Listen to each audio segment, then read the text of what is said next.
Today in this video, I'm going to be talking about should you be training your larger breed dogs differently from your smaller dogs.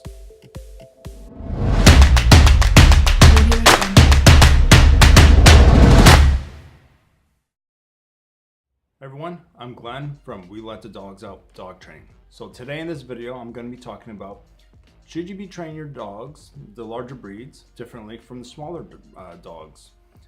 I hear about this quite often, and it kind of baffles my mind why you would train them any differently. So I'm going to be talking about why you shouldn't be training your dog any differently based on the size.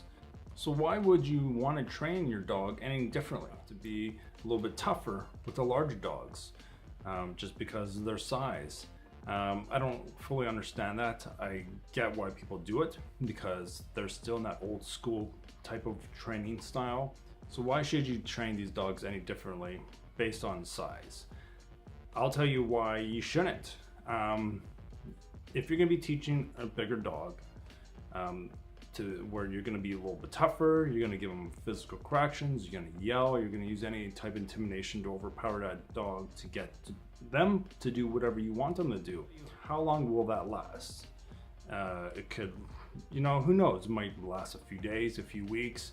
It's not going to be developing a strong bond with your dog, especially for their overall development as well. You're gonna create a lot of behavior issues, and it's gonna be a ripple effect by using any type of aversive training. They will eventually retaliate, whether against their handler or anyone else that's happened to be in their vicinity.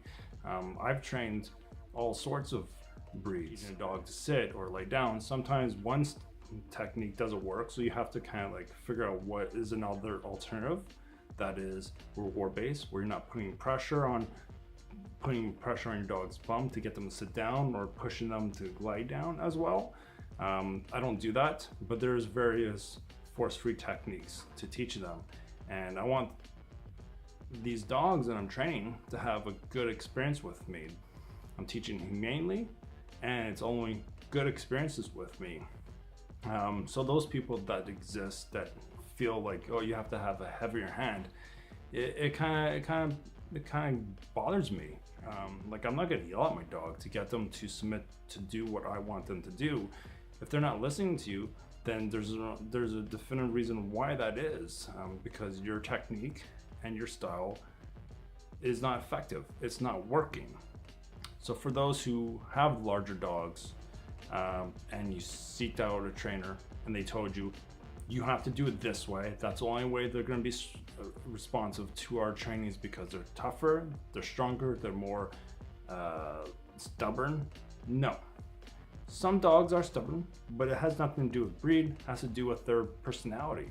It's like, if you're walking them and they're not listening to you, are you going to constantly jerk on the chain? I'm not going to do that. I'm going to use the rewards because it's way more beneficial. The dog is more inclined to work with me versus them feeling like they might possibly get punished or yelled at. That they're not going to want to work for you, and some dogs will shut down, or some will redirect. They'll get mad and redirect their frustration at you. We don't want those trainers that do exist to say you have to use intimidation, you have to be dominant, you have to be the alpha male, you have to be the pack leader. Use the rewards. You'll get more out of that training. It'll be more beneficial for the dog's overall development. So if I'm teaching a Doberman and a Pomeranian, the training that I'm going to be doing for both of them will be exactly the same. It's going to be all reward based, and I'm not going to use any aversive training with either of them. So for those people who do exist still to this day, I have no problem saying you're wrong. 100% you are wrong. And for you to educate the public, you're putting their dogs at risk, you're putting everyone else in society and the community at risk as well, because that will change a dog's behavior.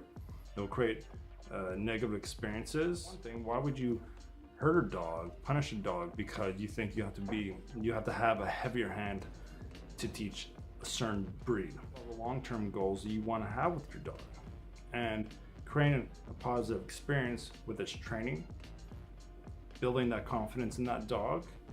You're gonna see that from the early stages till later on in life, you're gonna see that drastic change in that dog's personality versus if you did it using any aversive training. Hopefully you guys enjoyed this video. If you did, give a like and click on that bell so you get notifications next time a video pops up. And if you have a comment, please post that on my channel. I'd love to hear from you guys. Till then, talk to you guys soon.